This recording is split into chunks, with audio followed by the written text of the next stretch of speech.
आदाब, यह है समय न्यूज नेटवर्क और आप देख रहे हैं आलमी समय। तकरार में मैं फैसल अली आज मौजूद हूं केसी त्यागी साहब के साथ, जो जनता दल यूनाइटेड के सेक्रेटरी जनरल हैं और एक पॉलिटिकल एनालिस्ट भी हैं। न सिर्फ ये कि जनता दल यूनाइटेड से इनका ताल्लुक है, बल्कि देश की राजनीति, देश की पॉलिटिक्स के ऊपर इनकी गहरी नजर है और इस पे समय समय पे ये अपनी टिप्पणी भी करते रहते हैं, अपने कमेंट्स भी देते रहते हैं। त्यागी साहब, आपका खैर मकदम है।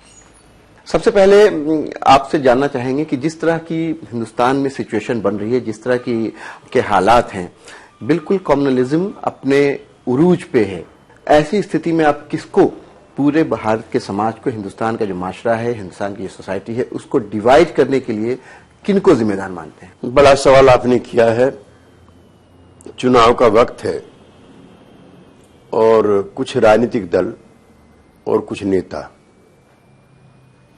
इस उम्मीद में हैं और प्रयासरत भी हैं कि जो हमारी गंगा जमनी तहजीब रही है, जो हमारा सदियों का भाईचारा है, ये एक दो दिन का नहीं है, ये कई सौ साल का है। जो दोनों तहजीबें एक साथ यहाँ पर लंबे समय से रह रही हैं, उसमें तनाव पैदा किया जाए और उसका इस्तेमाल चुनाव के लिए किया जाए। मुजफ्फरनगर के दंगों ने, उसके विस्थापित कैंपों में रहने वाले परिवारों ने मुझको आजादी के बंटवारे के भी बाद जो घटनाएं हुई थी उसकी भी याद दिलाई। और मैं गुजरात के दंगों के बाद एक ऑल पार्टी डेलीगेशन में गया था गुजरात। वहां के कैंपों में भी मुझको जाने का मौका मिला था, जिनके बारे में आज के प्रधानमंत्री पद के दावेदार श्री नरेंद्र मोदी ने कहा था कि ये रिलीफ कैंप जो हैं बच्चा पैदा करने की मशीन बन गए हैं। ऐसा मानवता विरोधी बयान उन्होंने दिया था। तो इस व्यक्ति के एमरजेंस के साथ ही नरेंद्र मोदी किसी व्यक्ति का नाम नहीं है। समाज में बंटवारा करो, दंगे कराओ और वोटें खींचो, उस फिनोमेना का नाम नरेंद्र मोदी है। अगर मैं आपको थोड़ा सा पीछे ले जाऊं तो 2002 में दंगों से पहले गुजरात में 3 उपचुनाव हुए थे, जिसमें 2 में कांग्रेस पार्टी बड़े मार्जिन से जीती और एक थोड़े मार्जिन से इनके उम्मीदवार जीते। और जब से दंगा हुआ है और आज तक दंगे की राजनीति फल फूल रही है और पीछे जाने का नाम ही नहीं ले रही है, नित नए आयाम तय कर रही है। तो ऐसा मुल्क का माहौल ना बने, क्योंकि ये खाली भारतीय जनता पार्टी के उम्मीदवार की जीत नहीं, ये इस मुल्क में फांसीवाद की एक नई परंपरा को शुरू करेगी, जहां सारे लोकतांत्रिक नियम समाप्त हो जाएंगे, जहां ये तहजीब खत्म हो जाएगी जो महात्मा गांधी ने आजादी के आंदोलन में हमको विरासत के रूप में दी थी। गांधी जी मानते थे कि हिंदू और मुसलमान के बीच का भाईचारा अगर खत्म हो रहा हो तो मैं आजादी की लड़ाई 50 साल आगे ले जाने के लिए तैयार हूं। आप जो कह रहे हैं त्यागी जी, तो आपका पूरा जो दोष है, आप जो पूरा जिम्मेदार ठहरा रहे हैं हिंदुस्तान के कम्युनल हार्मोनी को डिस्टर्ब करने में भारतीय जनता पार्टी का। लेकिन क्या सिर्फ भारतीय जनता पार्टी इसके लिए जिम्मेदार है, या वो पार्टी जिसका जो अभी पावर में है, कांग्रेस पार्टी, उसकी भी कुछ जिम्मेदारी बनती थी? देखिए, कांग्रेस पार्टी ने समय समय पर सांप्रदायिक शक्तियों से समझौते किए। जिसे एक बड़ा विवाद हिंदुस्तान के समाज में जिसने उत्तेजना फैलाई है वो राम जन्मभूमि और बाबरी मस्जिद का है। कोई विवाद नहीं था। गोविंद बल्लभ पंत वहां पे मुख्यमंत्री थे, उनके रहते हुए कोई शरारती रातों रात मस्जिद के अंदर भगवान राम की मूर्तियां रख गया। अगले दिन हजारों की भीड़ इकट्ठी हुई कि रामलला प्रकट हुए हैं, जबकि हिंदू धर्म में इस तरह की, सनातन धर्म में परंपराएं नहीं है। खैर, मंदिर के दरवाजे खोले गए, वहां रामलला पहले से स्थापित किए गए थे। उनके दर्शनों के लिए भीड़ उमड़ी, जो भारतीय समाज में भगवान राम के लिए श्रद्धा है। फिर कोर्ट के एक फैसले के बाद ये बंद हुआ और फिर कांग्रेस पार्टी ने फिर दरवाजे खोले मंदिर के, जो मस्जिद थी, और रामलला के दर्शन कराए। और फिर समूचे उत्तर प्रदेश में विश्व हिंदू परिषद ने उन तस्वीरों को लेकर के प्रदर्शन किए, जुलूस निकाले और इंतहा हो गई जब श्री नारायण दत्त तिवारी ने 9 नवंबर 1989 को जो विवादित स्थान था, जिसको मंदिर मस्जिद परिसर कह सकते हो, उसमें शिलान्यास कर दिया। तो जब विवादित स्थान पर कांग्रेस पार्टी ने शिलान्यास कर दिया तो कल्याण सिंह का हौसला बढ़ गया बाबरी मस्जिद के डिमोलिशन का। इसलिए यूं रहजन के बदले पास वहां पर वार करता हूं, मेरे घर की तबाही है निगहबानों से वाबस्ता। वाह, यानी आप ये कहना चाह रहे हैं त्यागी जी कि जो अगर बाबरी मस्जिद गिरी उसके लिए सिर्फ भारतीय जनता पार्टी या कल्याण सिंह जिम्मेदार नहीं है, बल्कि पूरे तौर पे जिम्मेदार कांग्रेस की सरकार और उसके लोग। कांग्रेस पार्टी ने ऐसा वातावरण समय समय पर तय किया, जो राजा करण सिंह इनकी पार्टी के आज भी एमपी हैं। सबसे पहले विश्व हिंदू परिषद की जो पंचायत हुई उसके राष्ट्रीय अध्यक्ष श्री करण सिंह जी थे। और जो इसका कांग्रेस का सॉफ्ट हिंदुत्व है, सांप्रदायिकता से जिग-जैग करके मजबूती के साथ ना लड़ने का जो कांग्रेस पार्टी का पीछे पुराना इतिहास है, ये असल में सांप्रदायिकता से लड़ते हुए डरती है। हिंदू वोटों का नुकसान इसको ना हो जाए, और उसी में बड़े दंगे देश के अंदर हुए। खाली हम गोधरा की बात करते हैं, 1984 के सिख दंगे कोई कम तकलीफ भरे नहीं थे, जिसमें 2600 के करीब अकेले निहत्थे सिख मारे गए। इसके बाद भागलपुर का दंगा है जिसमें 1800, और ये दंगे नहीं है, ये मुस्लिम्स का मैसेकर है, निरसस हत्याकांड जिसको हिंदी में बोलते हैं। भिवंडी के दंगे 3.5 महीने तक मुरादाबाद में दंगे होते रहे। एक नापाक जानवर मस्जिद के अंदर घुस जाता है, और उस दिन भी नमाज भी है और ईद की नमाज है। वो नापाक जानवर तो बच के निकल आता है, और कई सौ बेगुनाह मुसलमान उसमें मारे जाते हैं। तो कांग्रेस पार्टी का रिकॉर्ड कोई बहुत अच्छा रहा हो दंगों के दौरान, चूंकि इस पीएसी का नाम लेकर के मलियाना में मुझे वहां से चुनाव लड़ने का सौभाग्य प्राप्त हुआ 2004 के अंदर। मलियाना में आज भी दहशत का माहौल है। 5 साल के बच्चे से लेकर 90 साल के बुजुर्ग तक उस वहशीपन का शिकार हुए हैं जो उत्तर प्रदेश की पीएसी के जरिए किया गया। उत्तर प्रदेश में पीएसी मुसलमान के बच्चों को और नौजवानों को डराने के लिए इस्तेमाल की जाती थी। आप पूरे तौर पे जो आपकी बातचीत से लग रहा है, आप कहीं ना कहीं ये कहने की कोशिश कर रहे हैं कि हिंदुस्तान में जो सांप्रदायिक आपस में जो मेल जोल का माहौल था उसको खराब करने में कांग्रेस का सॉफ्ट हिंदुत्व जिम्मेदार है, और उसी कारण से कहीं ना कहीं भारतीय जनता पार्टी का जो पूरा हिंदुत्व का जो आज चेहरा दिख रहा है वो उसकी देन है। लेकिन सर यहाँ पे हो गया है समय एक ब्रेक का। ब्रेक के बाद वापस आएंगे तो इसी विषय पे बातचीत जारी रहेगी। लेते हैं एक ब्रेक।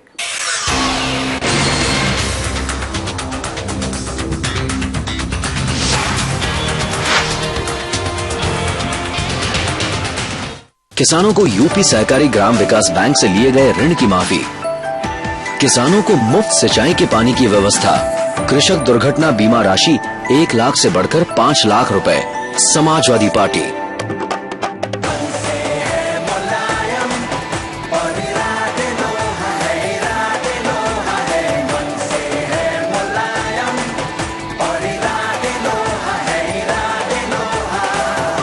समाजवादी पार्टी को वोट दें।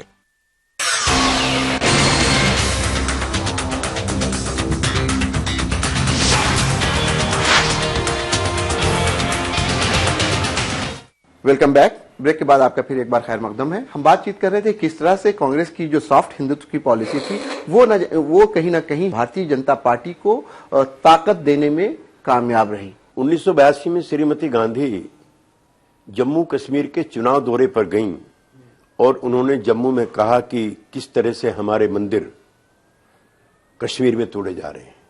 तो ये प्रधानमंत्री के बिहाफ पर बयान है या विश्व हिंदू परिषद के किसी नेता का है? 1984 के दंगों में मिसेस गांधी की हत्या के बाद जो यहां जनून फसाद हुए, उस पर भारतीय जनता पार्टी के उस समय के बड़े नेता नाना देशमुख ने कहा कि मैं इसको हिंदू शौर्य का प्रदर्शन मानता हूं। 1971 के युद्ध के बाद, हिंदुस्तान पाकिस्तान युद्ध के बाद, ऐसा भी एक गुप्त दस्तावेज सर्कुलेशन में है जिसमें गृह मंत्रालय ने ऊंचे और सेंसिटिव पदों पर मुसलमानों को नियुक्त ना किया जाए, इस तरह की चेतावनी भरा सर्कुलर राज्यों की और केंद्र की सरकार को जारी किया था। ये क्या है? इस बात की चर्चा होती रहती है दबे जबान में, लेकिन आपके पास कौन से ऐसे सबूत हैं जिसके बिना पे आप ये कह रहे हैं कि ऐसा कोई सर्कुलर ऐसा जारी किया गया? हमारे नेता श्री जॉर्ज फर्नांडिस के पास उसकी एक प्रति थी जिसको हमें देखने का सौभाग्य प्राप्त हुआ है।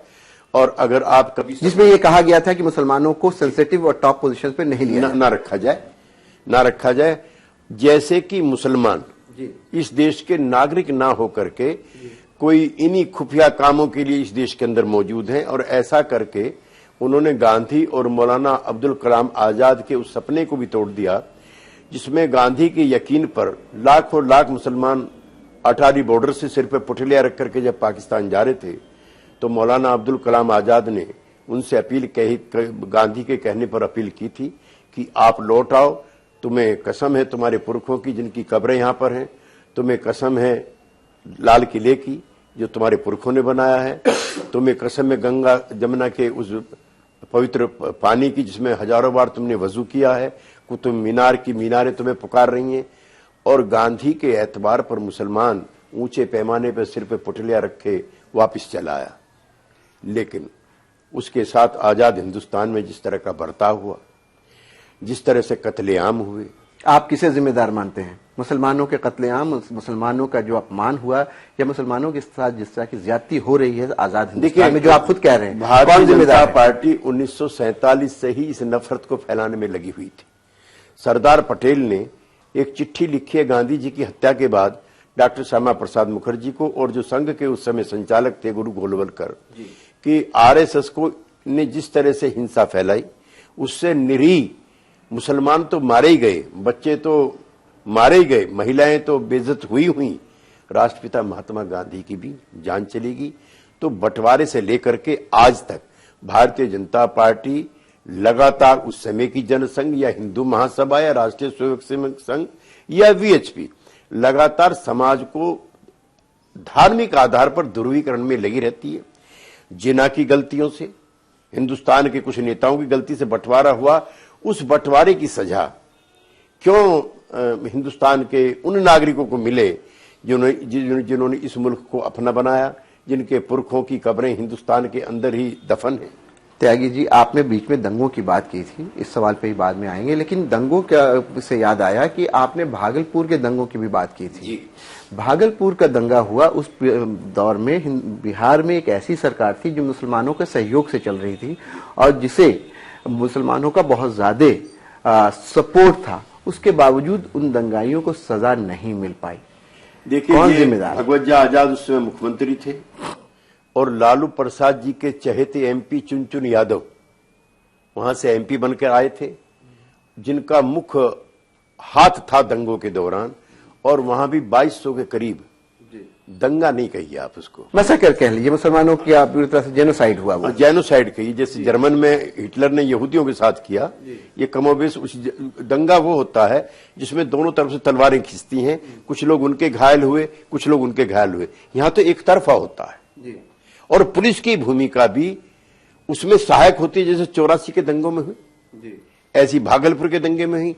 लेकिन मुझे ये कहते हुए बहुत फख्र है कि जब हमारे पार्टी के नेता श्री नीतीश कुमार के नेतृत्व में वहां पे सरकार बनी तो दंगों की सारी फाइलें खत्म हो चुकी थी। उन्होंने नए तरीके से आयोग बनाया और कई लोगों को आजीवन कारावास की लंबी सजाएं हुई। जो स्ट्रेस प्रॉपर्टी मुसलमान ने डर की वजह से बेच दी थी, वो सारी प्रॉपर्टी बैक हुई, और जो विधवाएं थी, जो अनाथ बच्चे थे, उनके परिवारों के लिए आजीवन पेंशन की और कारोबार की जो व्यवस्था है वो हमारी सरकार ने कराई। 15 साल तक जो तथाकथित अलंबरदार बनते हैं, अल्पसंख्यकों के हमदर्द बनते हैं, श्री लालू प्रसाद यादव जी, उन्होंने तो किसी भी दंगाई को न सजा दिलवाई। दंगाई उनकी पार्टी में बड़े पदों पर थे, एक भी कब्रिस्तान की ना उन्होंने दीवार बनने दी, बल्कि उन्हीं की पार्टी के जो दबंग लोग थे उन्होंने बहुत जगहों पर कब्रिस्तानों पर कब्जा किया।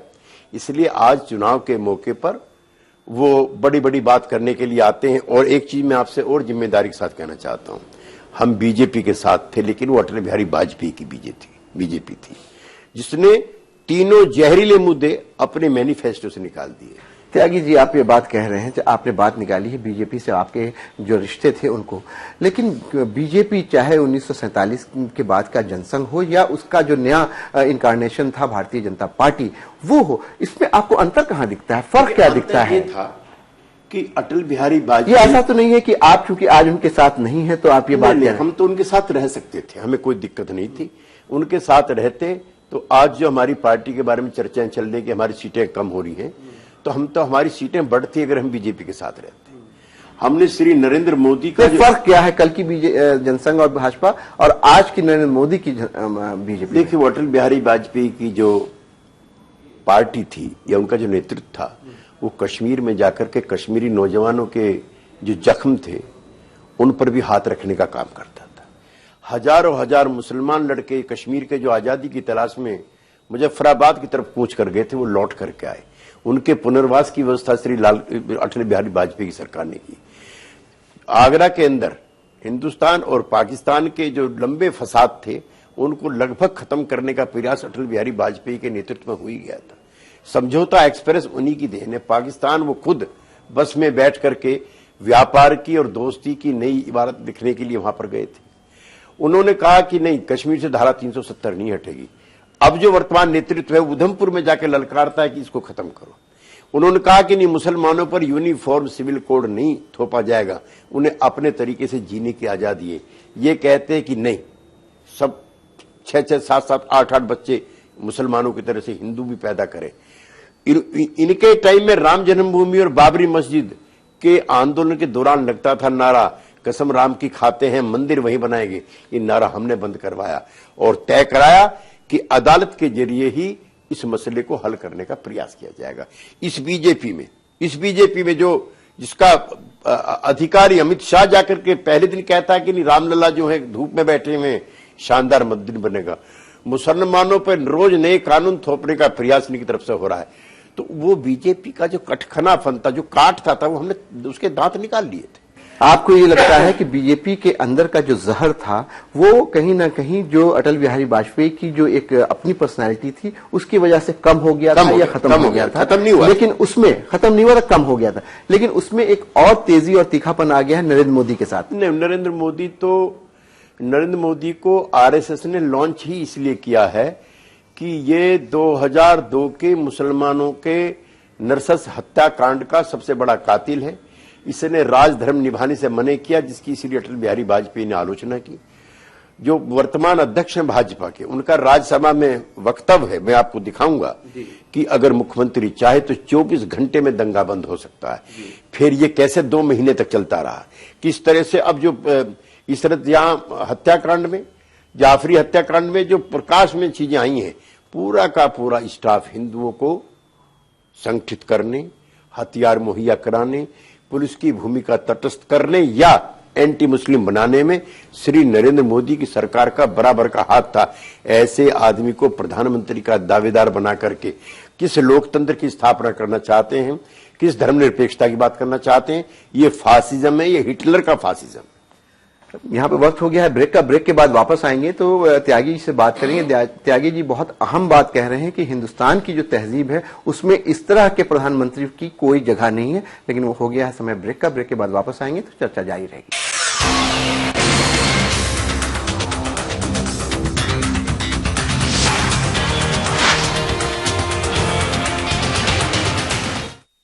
मैं चाहे हिंदू की बेटी हूँ, चाहे हूँ मुसलमान की, हम ऐसे एक हैं जैसे हो बेटी एक ही माँ की। है दामन साझा, ख्वाबों के सितारे इसमें जड़ते हैं, बराबर भी हैं हम और साथ में आगे भी बढ़ते हैं। पता है मेरे घर में खुल गई ख्वाबों की खिड़की है, मैं उसमें झांकती हूँ, एक नई ही दुनिया दिखती है।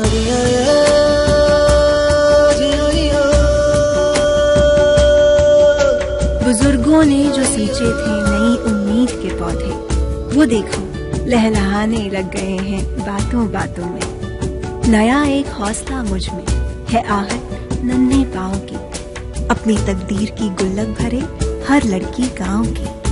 नजर न तुम लगाओ यूं बदलती मेरी दुनिया को, चलेंगे साथ मिलके हम, है मेरी जिंदगी में रोज नया कदम। समाजवादी पार्टी को वोट दें। क्या आप कुछ छुपा तो नहीं रहे? Property transactions, cash deposits, big purchases, purchase of shares, bonds and debentures? कुछ छुपाइए नहीं, क्योंकि हम सब जानते हैं। आयकर विभाग के नोटिस का इंतजार मत कीजिए। यदि आपने अपने अग्रिम कर का भुगतान अभी तक नहीं किया है या अपनी आयकर विवरणी अभी तक दाखिल नहीं की है, तो 31 मार्च तक अवश्य कीजिए और देश की प्रगति में भागीदार बनिए।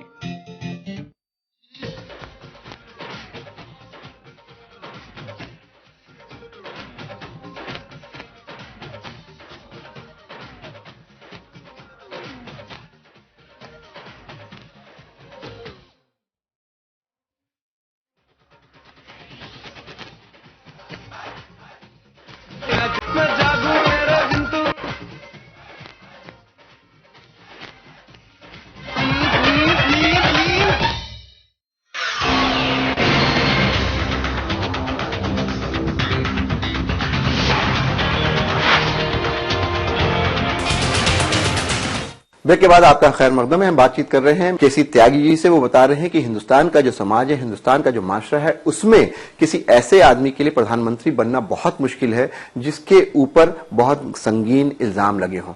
त्यागी जी, आप बात कर रहे हैं नरेंद्र मोदी की, लेकिन जिस तरह के सर्वे आ रहे हैं, जिस तरह की चीजें दिख रही हैं और जिस तरह का प्रचार हो रहा है, ये लग रहा है कि कहीं ना कहीं नरेंद्र मोदी प्रधानमंत्री की कुर्सी से बस थोड़े ही दूर हैं। आपने पेड न्यूज सुनी है?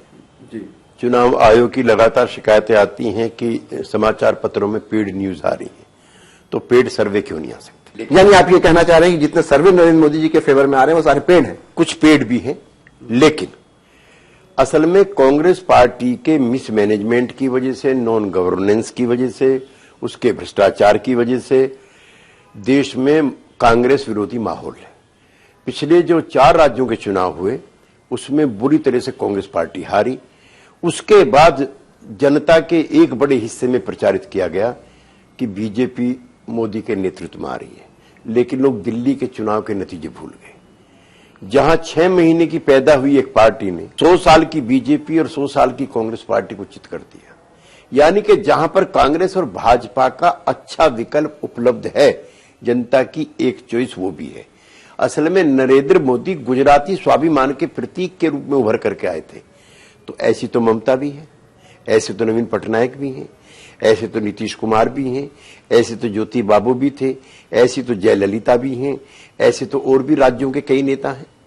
इसलिए जहां जहां कांग्रेस और भाजपा में चुनाव होगा जी, मैं स्वीकारता हूं कि वहां बीजेपी जीतेगी। लेकिन क्षेत्रीय अस्मिताओं के नेताओं के साथ, जो देश का सब नेशनलिज्म है, उसके साथ जब बीजेपी की तकरार होगी तो उसमें जीत इन्हीं क्षेत्रीय पार्टियों की होगी।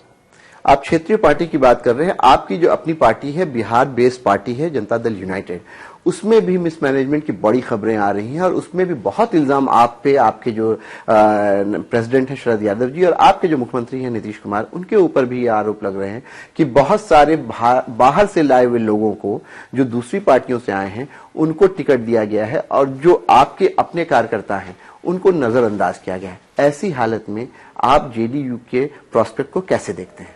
देखिए, ये इल्जाम में कुछ सच्चाई आपके में है, लेकिन हमारे लिए भारतीय जनता पार्टी को तोड़ना एक साइकोलॉजिकली वारफेयर के रूप में बहुत जरूरी था। और आपको प्रसन्नता होनी चाहिए कि उस फासिस्ट पार्टी के आधा दर्जन से विधायकों को, से अधिक विधायकों को तोड़ने में हमें कामयाबी मिली। आपने तोड़ा या खुद टूट के आए? प्रयास किए हमने। और बीजेपी को तोड़ना कोई मामूली बात नहीं है। जब सारे देश में बीजेपी की आंधी चल रही है, क्या तोड़ फोड़ की राजनीति करना अच्छी बात है? समाज में तोड़ फोड़ की राजनीति करना बुरी बात है, लेकिन विधायकों, सांसदों को सांप्रदायिकता के चंगुल से निकालना अच्छी बात है। दूसरा एक मोर्चा बना था श्री लालू प्रसाद यादव, कांग्रेस पार्टी और रामविलास पासवान का। रामविलास पासवान जी जब पाकिस्तान गए थे तो जनरल परवेज मुशर्रफ से मिलते हुए उन्होंने अपना परिचय कराया था कि मैं वो नेता हूं हिंदुस्तान का जो गोधरा के बाद मंत्रिमंडल छोड़ दिया था। आज वही श्री रामविलास पासवान उन्हीं गोधरा के कातिलों के साथ बैठे हुए हैं। कांग्रेस पार्टी का इतिहास मैंने आपको बताया। तो जो दूसरा मोर्चा था वो भी धर्मनिरपेक्ष होने का ढोंग कर रहा था। उसके भी आधा दर्जन से विधायक टूट करके हमारे साथ आ गए। अब धर्मनिरपेक्ष मोर्चा सिर्फ एक है बिहार में, श्री नीतीश कुमार के नेतृत्व का, जिन्होंने अपनी सरकार का जोखिम लेकर के श्री नरेंद्र मोदी के बढ़ते हुए रथ को रोकने का प्रयास किया था। हम बीजेपी के साथ कंफर्टेबल थे चुनावी अंगणित के हिसाब से। 40 में से 34 सीटें हमें मिली थी और अब हमारी बढ़ती, लेकिन हमारी सीटें बढ़ जाती, लेकिन देश का नुकसान हो जाता, देश का भाईचारा खत्म। त्यागी जी, बहुत स्पष्ट, बहुत साफ, देश के नुकसान की ज्यादा चिंता थी या नीतीश कुमार जी को अपनी पॉलिटिकल एम्बिशन के नुकसान की चिंता थी? नहीं, वो पॉलिटिकल एम्बिशंस भी यहां पूरी नहीं हो सकती हैं। जिस वक्त कि आप नहीं, ये माना जाता है कि वो खुद को भी प्रधानमंत्री के लिए उम्मीदवार समझते हैं और नरेंद्र मोदी को जिस तरह से प्रोजेक्ट किया गया तो कहीं ना कहीं नीतीश कुमार जी को उसका दुख हुआ और वो उससे खुश नहीं, दुख हमें इसलिए हुआ कि ऐसे सांप्रदायिक ख्यालात के इंसान को क्यों इतने। मेरा सवाल ये है कि क्या देश के खातिर ये आपने बलिदान दिया, सैक्रिफाइस दिया, या नीतीश कुमार ने अपने पॉलिटिकल एम्बिशन को पूरा करने के लिए किया? जहां तक प्रतियोगिता की बात आप कर रहे हैं, श्री नीतीश कुमार श्री नरेंद्र मोदी से कैसे कम राजनीतिक योग्यता रखते हैं। वो 19 महीने आपातकाल में जयप्रकाश जी का आंदोलन में नीतीश कुमार जेल में गए, नरेंद्र मोदी 1 घंटे के लिए किसी हवालात में भी नहीं गए। वो 8 साल से वहां के मुख्यमंत्री हैं, तो वो 3 बार के मुख्यमंत्री हैं। आधा दर्जन से ज्यादा केंद्र सरकार के विभागों में वो मंत्री रहे और बेदाग गए हैं, वीपी सिंह जी की सरकार से लेकर के और अब तक। तो ये तो नरेंद्र मोदी से हुआ। श्री राहुल गांधी जो देश के प्रधानमंत्री के दूसरे दावेदार हैं, आज तक उन्होंने कोई भी प्रशासनिक अनुभव उनको प्राप्त नहीं है। तो नीतीश कुमार जी के तो इतने राजनीतिक अनुभव हैं। तो आप ये कहना चाह रहे हैं कि नीतीश कुमार बहुत ही नेचुरल चॉइस है प्राइम मिनिस्टर के लिए? नहीं, वो हमारी पार्टी के प्रधानमंत्री पद के दावेदार नहीं है। हमारी पार्टी बहुत छोटी है, लेकिन मैं बहुत जिम्मेदारी से कहना चाहता हूं that he is A PM material but he is not A PM candidate. He is a PM material but not PM candidate. Shri Narendra Modi is A PM candidate but he is not A PM material. आपने बहुत साफ बात की, लेकिन ये बताइए कि आप जब बात करते हैं राइट के हवाले से, आप नरेंद्र मोदी को तो कह रहे हैं कि गोधरा के कातिल हैं, लेकिन कांग्रेस के बारे में ये आपकी शब्दावली, ये आपकी जो वोकैबुलरी है वो नहीं दिखती है। नहीं, कांग्रेस पार्टी पर हमारा निशाना लगातार रहता है, लेकिन एक प्रिंसिपल कॉन्ट्रडिक्शन होता है सोसाइटी में, एक नॉन प्रिंसिपल कॉन्ट्रडिक्शन होता है। कांग्रेस पार्टी ने सांप्रदायिकता विरोध करने में ढील दिखाई है, लेकिन कांग्रेस पार्टी सांप्रदायिक पार्टी नहीं है। ये सांप्रदायिकता से लड़ने में डरती है, लेकिन भाजपा तो अलंबरदार है सांप्रदायिकता फैलाने की। आपसे एक सीधा सवाल, अगर हंग पार्लियामेंट आता है और कुछ इस तरह के हालात होते हैं कि कांग्रेस भी मिला जुला के सरकार बना सकती है और बीजेपी भी जोड़ तोड़ करके सरकार बना सकती है, केसी त्यागी और उनके नेता किस तरफ जाएंगे? नहीं, हम तो अलग बैठना पसंद करेंगे, लेकिन श्री नरेंद्र मोदी के प्रश्न के साथ जाने का तो इस जन्म में सवाल ही नहीं पैदा हो। अगर भारतीय जनता पार्टी नरेंद्र मोदी को हटा करके किसी और को प्रधानमंत्री का उम्मीदवार बनाती है तो जनता दल यूनाइटेड क्या करेगी? भारतीय जनता पार्टी अब कोई भी रद्दोबदल करे, जिन नारों के साथ, जिन जज्बातों के साथ, जिन इरादों के साथ, मंसूबों के साथ भारतीय जनता पार्टी चुनाव लड़ रही है, इस जन्म में हमारा अब उनसे कोई तालमेल नहीं हो सकता। हम ये सदा के लिए आपसे ऑन रिकॉर्ड कहना चाहते हैं। आप ये बताइए कि आपने जिस तरह के अभी राजनीतिक समीकरण बनाए हैं, पॉलिटिकल इक्वेशन बने हैं बिहार में, आपको इस बार क्या उम्मीद है, कितनी सीटें आपको बिहार से मिलेंगी? बिहार से हमको पहले से ज्यादा सीटें मिलेंगी। पहले तो आप जब अलायंस में थे तो आपके पास 34 सीटें थी, लेकिन अब आप अकेले हैं। हाँ, आपको कितनी सीटों की? नहीं, उस समय दोनों की मिला के 34 थी, हमारी अकेले 20 थी, लिहाजा हम 20 का आंकड़ा बड़े आराम के साथ पार करें। आप 20 का आंकड़ा बहुत आराम के साथ पार करेंगे। भारतीय जनता पार्टी को आपके नजरिए से देखें, आप पॉलिटिकल एनालिस्ट भी हैं, कितनी सीटें बिहार में मिलती दिख रही हैं? देखिए, भारतीय जनता पार्टी की कांग्रेस पार्टी के मुकाबले में समूचे देश में बढ़त है, लेकिन ये 272 के जादुई आंकड़े की बात छोड़ दीजिए, उससे काफी पीछे रहेगी। कितना अनुमान है आपका, क्या समझते हैं? मैं 200 के आसपास, 10-5 आगे या पीछे एनडीए की सीटें मानता हूं, चूंकि हमारे अलग होने के बाद छोड़ करके रामविलास पासवान को अभी किसी बड़े धर्मनिरपेक्ष मोर्चे ने, गठबंधन ने उसको स्वीकार नहीं किया है। चाहे नवीन पटनायक हो, चाहे ममता हो, मुलायम सिंह हो, मायावती हो, करुणानिधि हो, जयललिता हो, आसाम गण परिषद हो, तो जब तक इनमें से कोई 2-3 दल नहीं जाते उनकी सरकार नहीं बनती। और चुनाव के अंदर हम ऐसा माहौल बनाएंगे धर्मनिरपेक्षता का कि वो आदमी राजनीतिक तौर पर अछूत हो जाएंगे, व्यक्ति भी और पार्टी भी, जो श्री नरेंद्र मोदी के नेतृत्व वाली भाजपा को छुएगी। आपके बिहार राज्य के साथ उत्तर प्रदेश की सीमा लगती है, बॉर्डर लगता है, वहां पे नरेंद्र मोदी इलेक्शन लड़ रहे हैं। उस इलेक्शन को लेकर के क्या आपको लगता है कि उत्तर प्रदेश में उसका असर होगा? देखिए, नरेंद्र मोदी को अगर अपनी जीत पर यकीन होता तो वो बड़ौदा से क्यों लड़ते? फिर उनको वो इस तहजीब को खत्म करना चाहते हैं। और हमारे यहां हिंदुओं में एक बड़ी प्रसिद्ध गाथा है कि आदमी जो है अपने अंतिम दिनों में वहां जाता है, बनारस के घाट पर। तो भारतीय जनता पार्टी को श्री नरेंद्र मोदी उसके अंतिम अवसान की तरफ ले जा रहे हैं। केसी त्यागी जी, आपने हमसे बातचीत की, इसके लिए बहुत बहुत शुक्रिया। नाज़रीन, अभी बातचीत देख रहे थे आप केसी त्यागी के साथ। इन्होंने बहुत साफ लफ्जों में ये कहा है कि हिंदुस्तान का जिस तरह का सोशल फैब्रिक है, उसमें ऐसे आदमी के लिए वजीर आजम बनना मुमकिन नहीं है जिसके ऊपर बहुत संगीन इल्जाम लगते हों। इन्होंने एक बात और बहुत साफ तौर पर की है कि इलेक्शन के बाद भी जनता दल यूनाइटेड का भारतीय जनता पार्टी के साथ किसी तरह का कोई तालमेल नहीं होगा। हम उम्मीद करते हैं कि इन्होंने जो बातें कही हैं उस पे इलेक्शन के बाद भी इनकी पार्टी कायम रहे। आज तकरार में बस इतना। अगले हफ्ते किसी नई शख्सियत के साथ मुलाकात होगी। मुझे इजाजत दें। आदाब।